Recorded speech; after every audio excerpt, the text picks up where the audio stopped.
COVID-19 crisis has brought about unprecedented changes in our lives. We find ourselves in situations not of our own choosing, but imposed by external circumstances.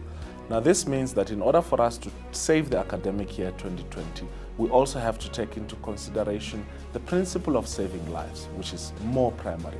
Many of our colleges have made initiatives to ensure that they support students in remote learning. This includes lessons which are broadcast on How TV, which are then packaged and distributed to you, the students, via WhatsApp, our department's website, and also various institutions' website. These lessons are meant to support you in this particular crisis, over and above the fewer and shorter lectures, contact lectures that you will be getting. These lessons will be more valuable for you to be able to pass in this particular academic year. We therefore call on all students not to see this as a moment of despair, but to see this as an opportunity to use all these available resources to support your own learning and teaching. I wish you all the best. Let's save lives. Let's save the academic year 2020.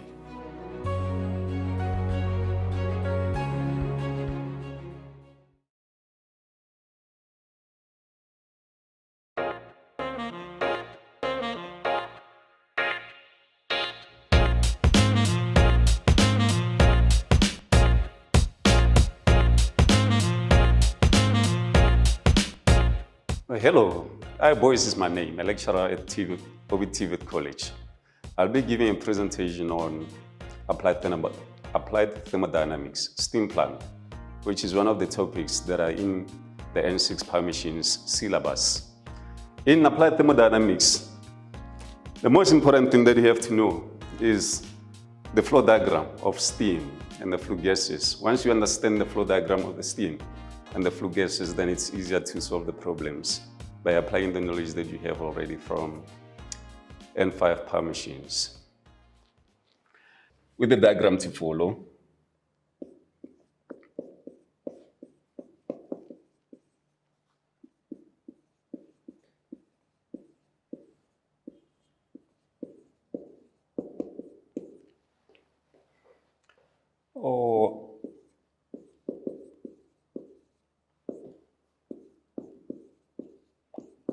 and here's the diagram of the steam plant, a simplified diagram. Okay, we have feed water entering the economizer with an enthalpy, specific enthalpy H1. Then here's our economizer. The feed water gains heat inside the economizer, and then its specific enthalpy increases to H2. From the economizer, this feed water goes to the evaporator.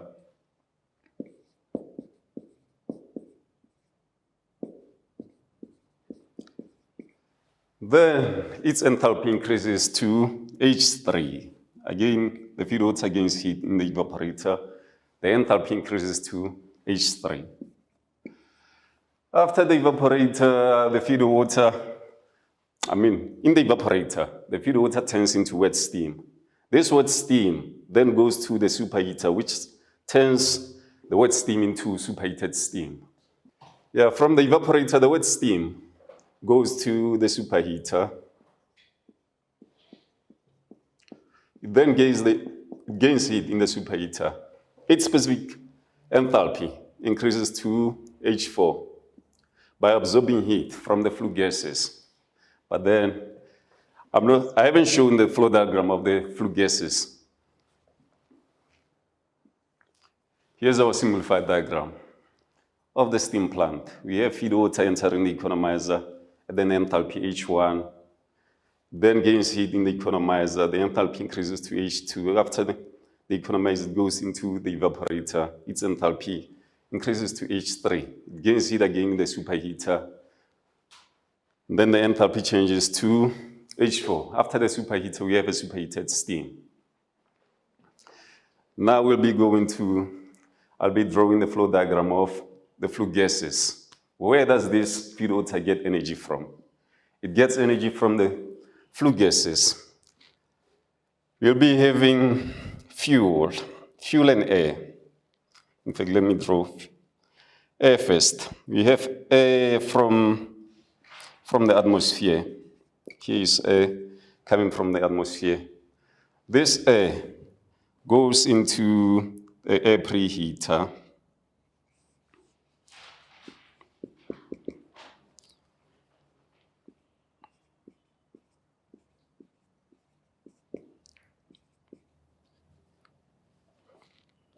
Goes into the air preheater to absorb the energy from the flue gases, leaving the economizer. Then its temperature increases to another temperature, to a higher temperature. The initial temperature would be TA1. Then the temperature increases to TA2. The heated air then combines with fuel. We'll be having fuel. Here's our fuel. Fuel combines with the heated air, and then a combustion occurs.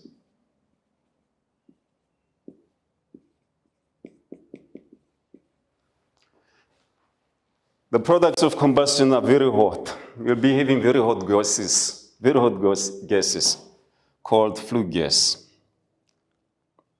This is the product of combustion, like as you know from N5, those carbon, the combustion of carbon plus oxygen, then it produces carbon dioxide from N2, sulfur plus oxygen, sulfur dioxide, and some other compounds that are combustible. Those are the flue gases.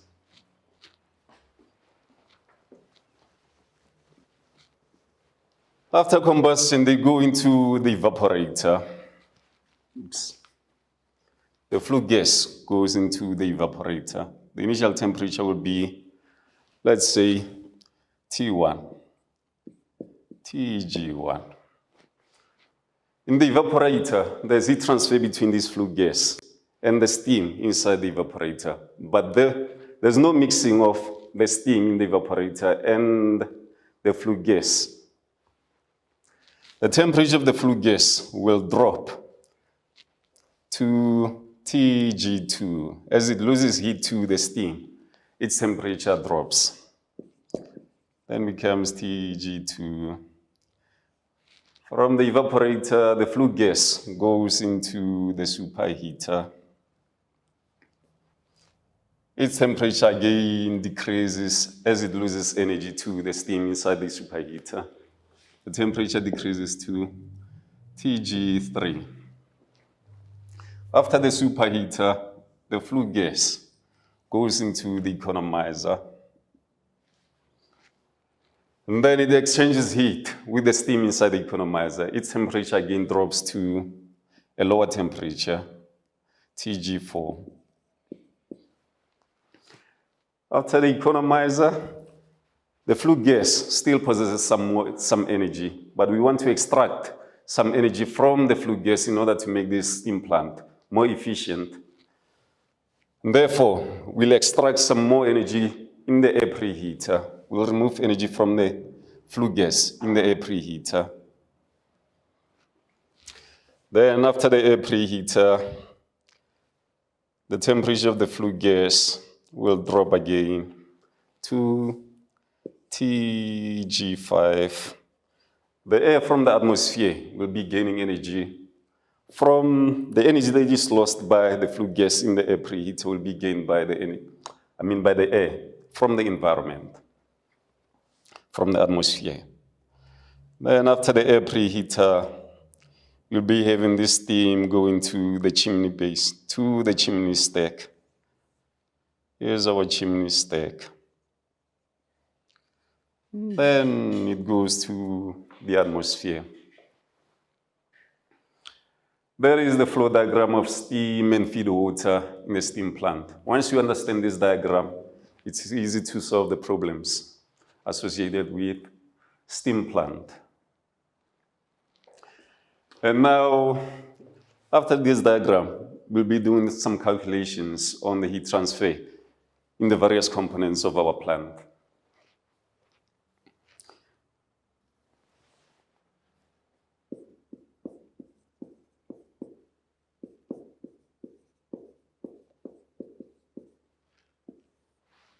Heat transfer in those components, like the economizer, for instance.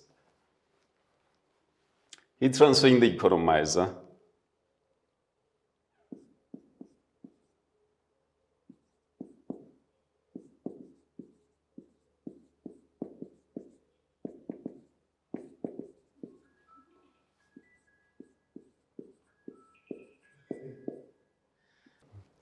I'll only draw the economizer in this case. You'll be having our economizer.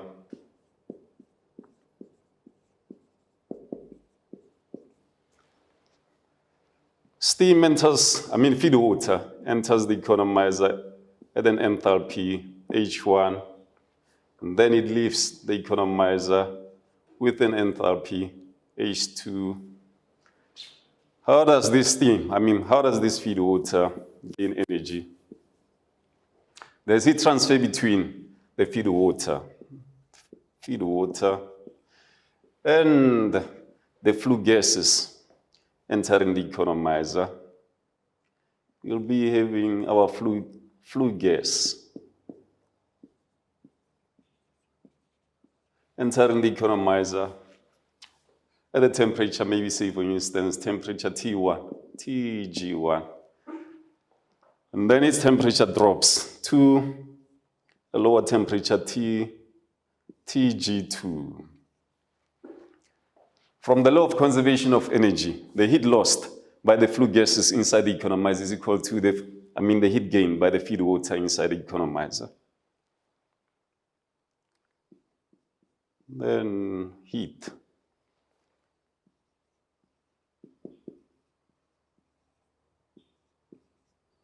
Heat gained by feed water is equal to the heat lost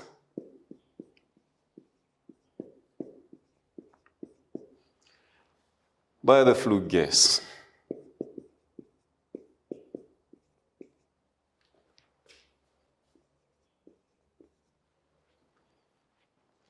Then in equation form, the heat gained by feed water would be equal to the mass of steam, MS, times the change in enthalpy of steam, MS into H2 minus H1. This is the heat gained by feed water in the economizer. And then it should be equal to the heat lost by the flue gases in the economizer.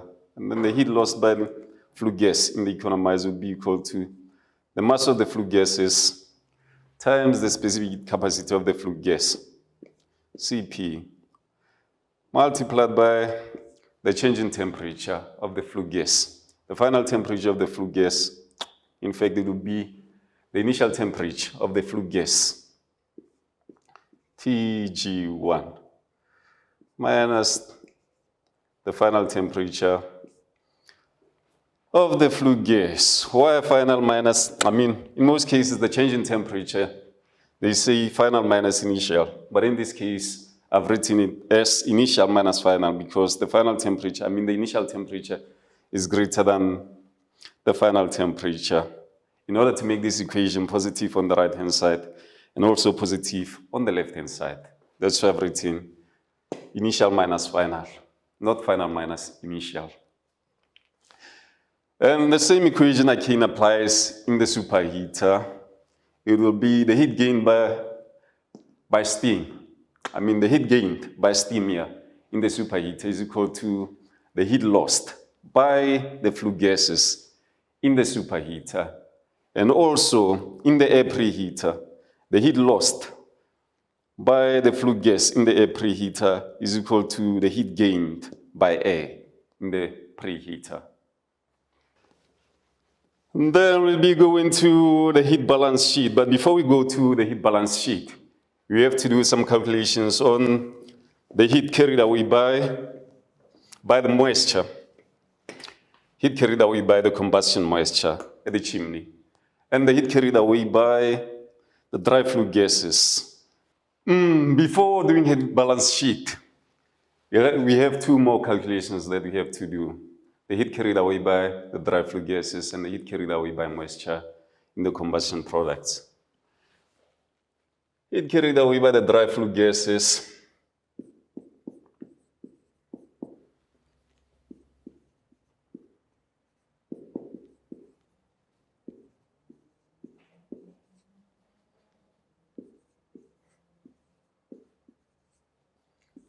by dry flues.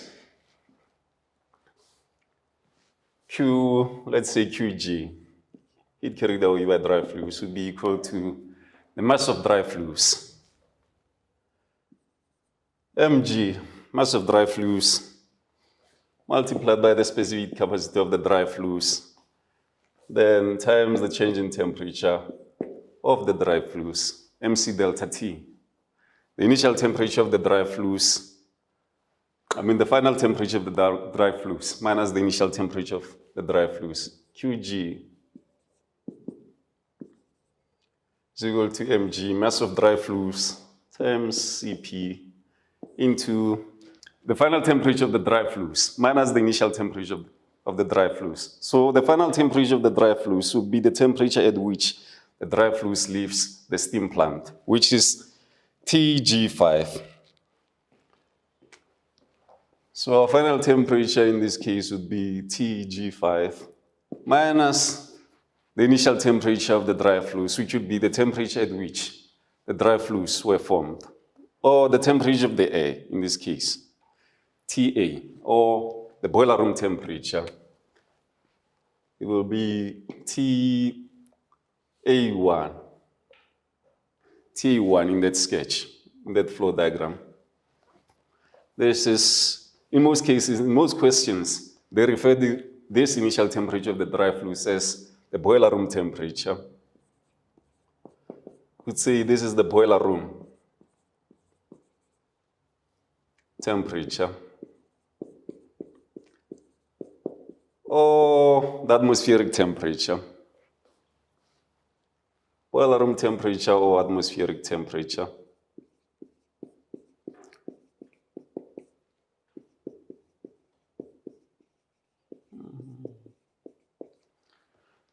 And that's the equation for the heat carried away by the dry flue gases. Another equation would be the heat carried away by the moisture, combustion moisture.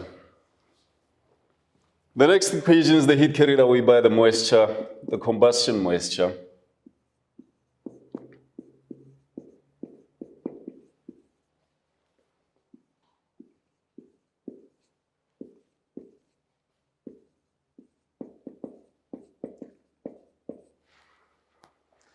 And this moisture that is formed during combustion is the product of hydrogen.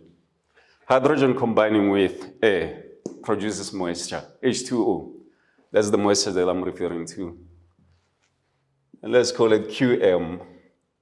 Heat carried away by moisture would be equal to the mass of moisture, mm, multiplied by the final enthalpy of moisture, H2, minus the initial enthalpy of H1.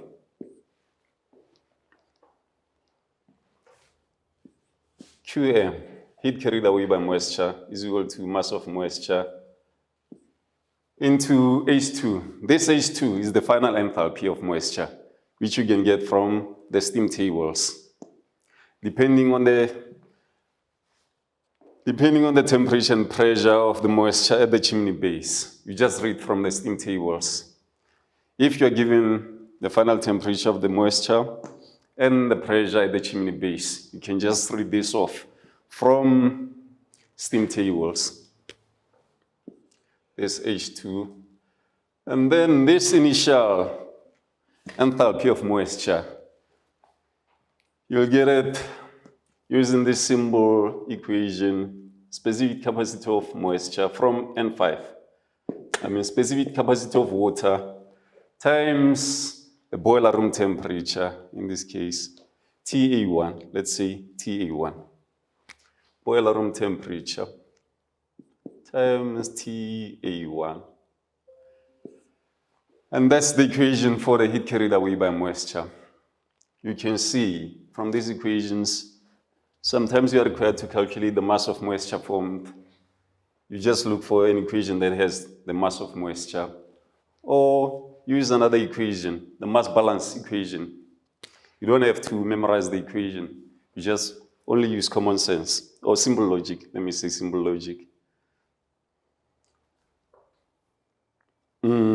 To get these masses, we know that air combines with fuel. Air plus fuel forms the dry flues. They will form dry flues, dry flue gas. Dry flues plus moisture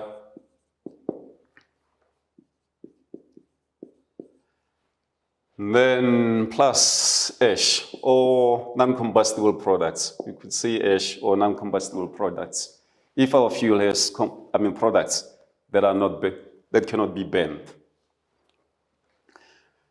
Then we replace this air, everything by its mass.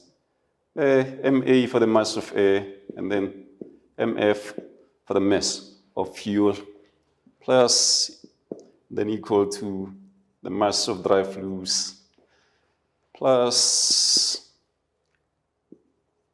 mass of moisture, and then plus mass of ash or non-combustibles, NC, uncombustibles. You can see this simple logic. Air plus fuel forms those dry flues plus moisture and ash. If nothing is referred to concerning non-combustibles, we can take this as 0. If nothing is mentioned concerning ash or non-combustibles, this we can take to be 0. And then we can divide all through by MF. Say MA over MF plus MF over MF is equal to mg over mf plus mass of fuel, mass of moisture over the mass of fuel plus the mass of ash or the mass of non-combustibles over the mass of fuel. Because in most questions you are given the mass of fuel, the mass of air per kilogram of fuel. And then again, you might be given the mass of moisture formed per kilogram of fuel used. That's why I've divided both sides of the equation by the mass of fuel used, because in most questions, you are given this mass is per kilogram of fuel. And that's our equation. MA over MF plus 1 is equal to mg over mf plus mm over mf plus mass of non-combustibles over mf. And like I said before, if nothing is referred to concerning the mass of non-combustibles, or if there's no ash formed, you can take this as 0. That's the equation. You don't have to memorize it. You just have to understand that when you combine air and fuel, dry flue gas is formed, and moisture also plus ash. That's the logic behind this equation. In applied thermodynamics, in this chapter, the most important thing that you have to know is the flow diagram of the feed water and the flow of air to produce the flue gas and the sequence in which this flue gas flows through the various components of the plant. Once you understand this flow diagram, it becomes simpler to solve the questions. To solve the questions, you just apply the knowledge that you have from N5 power machines. All right, that's all for the day. In the next lesson, we'll be doing some calculations applying the concept that we have just that I've explained in this lesson. See you in the next lesson with the calculations.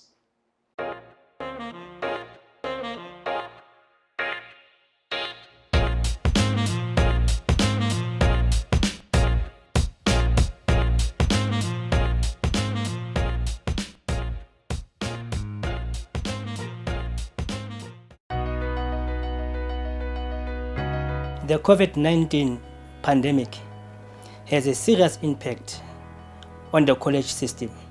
It has reduced the interaction between the students and the lecturers, hence affecting the academic year 2020. We are now forced to look into the alternative methods or ways of increasing interaction without violating COVID-19 regulations. This includes broadcasting on TV, radio, and using other social media platforms. Students are encouraged to use all the platforms made available so that we can save the academic year 2020. Working together, we can beat this. #SaveLives, #Save the academic year 2020.